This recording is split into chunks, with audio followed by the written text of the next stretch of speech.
और सभी की सुनवाई हुई। डिलिमिटेशन कमीशन जम्मू कश्मीर में सब जगह पे गया, अंतिम जिले से लेकर पहले जिले तक सब जगह घूमे। कई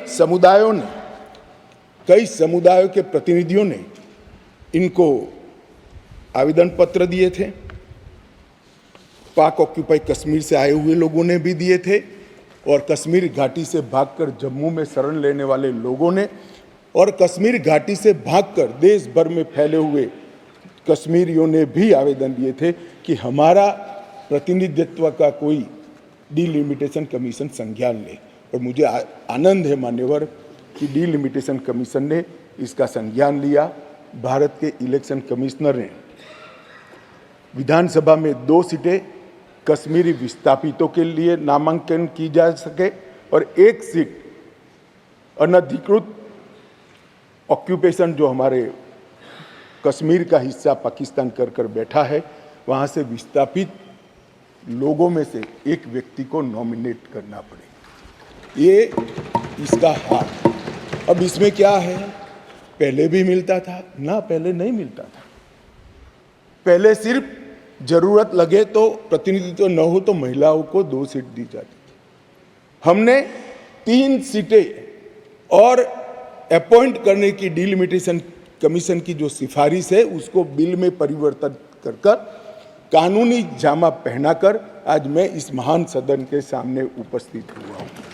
मान्यवर, इसमें से 2 सीटें कश्मीरी विस्थापितों के लिए होगी जो घाटी से विस्थापित हुए हैं, और 1 सीट पाक ऑक्यूपाई जम्मू कश्मीर के विस्थापित व्यक्तियों के लिए नामित की जाएगी। इसमें से एक महिला होना जरूरी है। इस प्रकार का एक कानूनी सुधार लेकर आज मैं यहाँ पर हुआ है। डिलिमिटेशन कमीशन के इतिहास में पहली बार 9 सीटें शेड्यूल्ड ट्राइब के लिए आरक्षित की गई हैं, और एसटी के लिए 9 सीटें और अनुसूचित जाति और जनजाति के लिए 20 सीटों का आरक्षण की व्यवस्था करें है। नई जो स्कीम बनी है उसमें जम्मू में पहले 37 सीटें थी, 37 सीटें थी। ये भी न्याय का सवाल है। जम्मू में पहले 37 सीटें थी, अब 43 हुई है, 43 हुई है। कश्मीर में पहले 46 थी, अब 47 हुई है। और पाक ऑक्यूपाई कश्मीर की 24 सीटें, क्योंकि वो हमारा है, हमने रिजर्व रखी है मान्यवर, 24 सीटों को। इस तरह से पहले 107 सीटें जम्मू कश्मीर विधानसभा में थी, अब 114 सीटें हुई है। पहले 2 नॉमिनेटेड मेंबर हुआ करते थे, अब 5 नॉमिनेटेड मेंबर मान्यवर इसमें होंगे। जम्मू कश्मीर के कानून के हिसाब से 2 महिलाओं को राज्यपाल द्वारा मनोनीत किया जाता है और धारा 15 के अनुसार किया जाता है। और अब इसमें कश्मीरी प्रवासियों में से 2, जिसमें से 1 महिला, और पाक ऑक्यूपाई कश्मीर से 1 नामांकन किया जाएगा। मान्यवर, ये इसलिए संभव हुआ है कि 5 और 6 अगस्त को ये ऐतिहासिक बिल नरेंद्र भाई ने कैबिनेट में पारित किया और इस सदन ने इसको परमिशन दी, इसको मान्यता दी और धारा 370 चली गई। इसी का हिस्सा था ये डिलिमिटेशन कमीशन।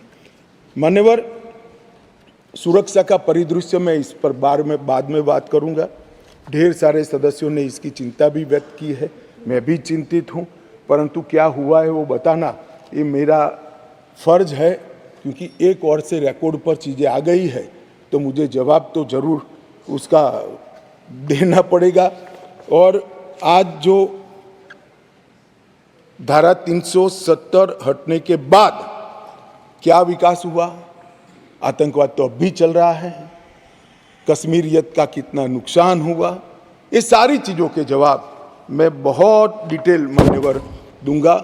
और ये दोनों जो संशोधन है वो संशोधन आने वाले दिनों में इतिहास इस सदन के इस प्रयास को और सदन के आशीर्वाद को हर कश्मीरी जो प्रताड़ित है वो याद रखेगा, हर कश्मीरी जो पिछड़ा है वो याद रखेगा कि नरेंद्र मोदी सरकार ने 70 साल से दर की ठोकरें खाने वाले भटकते हुए अपने ही देश के भाइयों बहनों को न्याय दिलाने के लिए उनको 2 सीटें का रिजर्वेशन दिया और अपना देश छोड़कर पाक ऑक्यूपाई कश्मीर से यहाँ शरणार्थी बने हुए लोगों को रिजर्वेशन दिया और जो डिप्राइव थे उनको कमजोर लोग ऐसे अपमानित करने वाले शब्द की जगह पिछड़ा वर्ग का संवैधानिक शब्द इनके लिए रखकर आज ये बिल लगभग आया।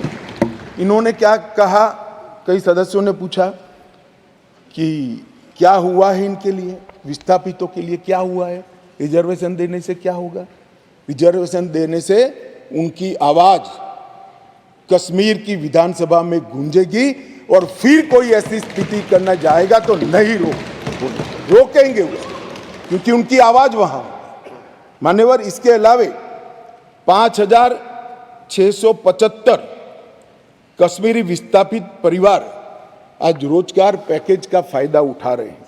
ऐसे कर्मचारियों के लिए 6,000 फ्लैट बनाने का प्रोजेक्ट था जो नहीं समाप्त हुआ, 14 से शुरू हुआ, मगर अब राष्ट्रपति शासन डालने के बाद लगभग 880 फ्लैट्स बन गए हैं और उनको हैंडओवर करने की प्रक्रिया चालू है। इनकी ऑनलाइन शिकायत लेकर इसके निवारण का पोर्टल भी मान्यवर शुरू कर दिया गया है। और एक बहुत महत्वपूर्ण कानून, जो लोग कहते हैं, मैं कश्मीर के जो सांसद बैठे हैं उनको विशेष रूप से कहना चाहता हूं, क्या हुआ जो कहते हैं इनको बताना चाहता हूं। मान्यवर, जब आतंकवाद चालू हुआ, निशाना बनाकर सबको भगाना शुरू हुआ, घड़ियाली आंसू बहाने वाले तो मैंने बहुत देखे, शब्दों से अच्छे तरीके से सांत्वना देने वाले मैंने बहुत नेता देखे हैं, मगर नरेंद्र मोदी एकमात्र व्यक्ति ऐसा है जिन्होंने इनके आंसू साच अर्थ में पोंछने का काम किया। मान्यवर, उनकी पीड़ा का हम कल्पना नहीं कर सकते, जो करोड़ों रुपए का प्रॉपर्टी वहां छोड़कर जान बचाने के लिए कहीं बेंगलुरु, कहीं अहमदाबाद, कहीं दिल्ली, कहीं जम्मू में जाकर कैंप में रहे हैं, अपने स्तर से बहुत नीचे जीवन जी रहे हैं। इनकी पीड़ा की कल्पना हम नहीं कर सकते बाकी के देश के हिस्से में रहकर, मगर जब वहां से भागे वो करोड़ों रुपए की संपत्ति किसी ने कब्जा ली। कब्जा लेने के बाद कहा कि अब तुझे कुछ नहीं मिलेगा, मैं जो देता हूं वो ले लो। औने पौने दाम में करोड़ों रुपए की संपत्ति एक प्रकार से छीन ली गई और प्रशासन चुपचाप बैठा, कोई कदम नहीं उठाए। और मान्यवर, हमने इसका रास्ता ढूंढा, नया कानून बनाया और वो रिट्रोस्पेक्टिव इफेक्ट से उनको वापस देने का काम भारतीय जनता पार्टी की नरेंद्र मोदी सरकार। ये पूछते हैं क्या हुआ था वो भी बताया और अब क्या हुआ वो भी बताया। और बहुत बोले हो, धैर्य रखना सुनने का, आज जरा धैर्य रखकर सुनना। और मेरा निवेदन है, जितने बैठे कम ही बैठे हैं, चले न जाए। मान्यवर, अधिवास प्रमाण पत्र लगभग 1.6 लाख लोगों को अधिवास प्रमाण पत्र देने का काम ये भारतीय जनता पार्टी की सरकार ने। नरेंद्र मोदी जी के प्रधानमंत्री बनने के बाद प्रति व्यक्ति 3250 रुपया और अधिकतम सीमा परिवार में 13,000 रुपया कैश डॉल दिया जाता है इन लोगों को। प्रति व्यक्ति 9 किलो चावल, 2 किलो आटा और 1 किलो मासिक चीनी देने का काम हमारी सरकार करती है माननीय। और पाक ऑक्यूपाई कश्मीर से जो लोग आए थे उनको एक मुश्त 5.5 लाख रुपया एक साथ देने का काम ये नरेंद्र मोदी। जो लोग कहते थे कि क्या हुआ, आप तो मूल से ही कटे हो साहब, मूल के साथ संपर्क ही नहीं, कैसे मालूम पड़ेगा बदलाव क्या हुआ है। इंग्लैंड में वैकेशन कर जम्मू कश्मीर के बदलाव का अनुभव नहीं कर सकते हो मान्यवर। हमने दादा बैठो आपको नहीं कह रहा हूं दादा, बैठ जाइए। आप कहां कश्मीरी हो?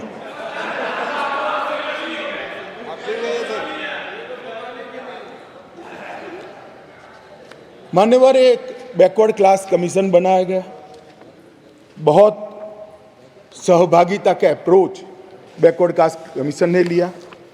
हितधारकों के साथ कई दौर का बैठक के किया। 198 प्रतिनिधिमंडल और 16,000 लोगों को की सुनवाई हुई। 750 दिन ये प्रक्रिया चली।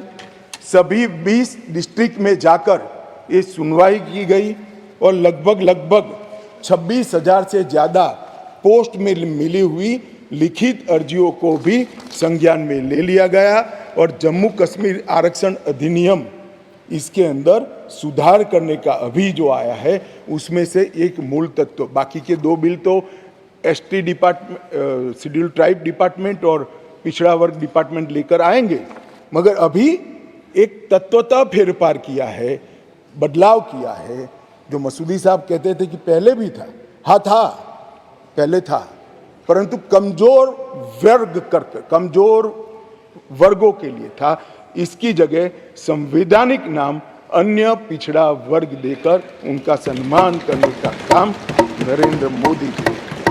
यहाँ कांग्रेस के ढेर सारे मित्र बैकवर्ड क्लास करते हैं। कुछ नेता होते हैं जिनको हाथ में कुछ लिखकर पकड़ा लो तो 6 महीने नया कागज ना आए तब वही बोलते रहे बैकवर्ड क्लासेस।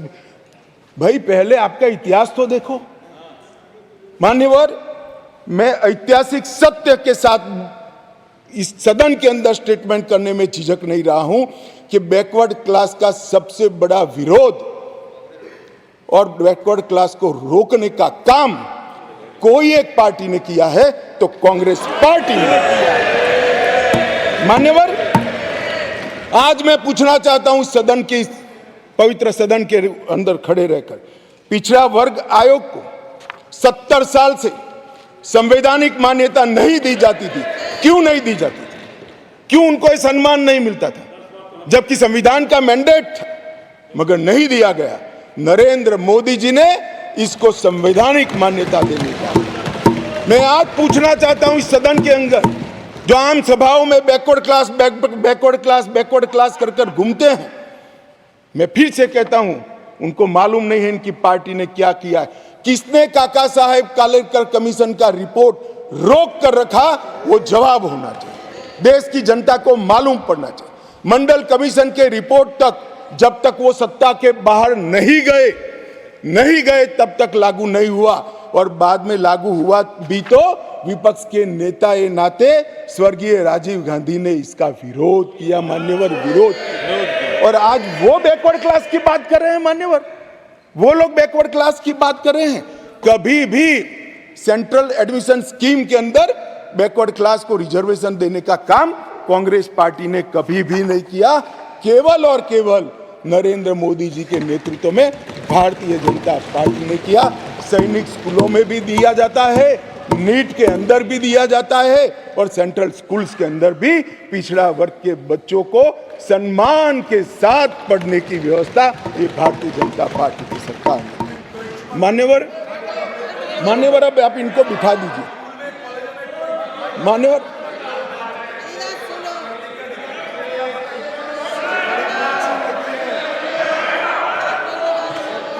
मान्यवर, अब तक डिप्राइव लोगों की बात करते हैं। अब तक ईडब्ल्यूएस, इकोनॉमी का रूप से पिछड़े लोगों को आरक्षण देने की बात कभी नहीं सोची गई।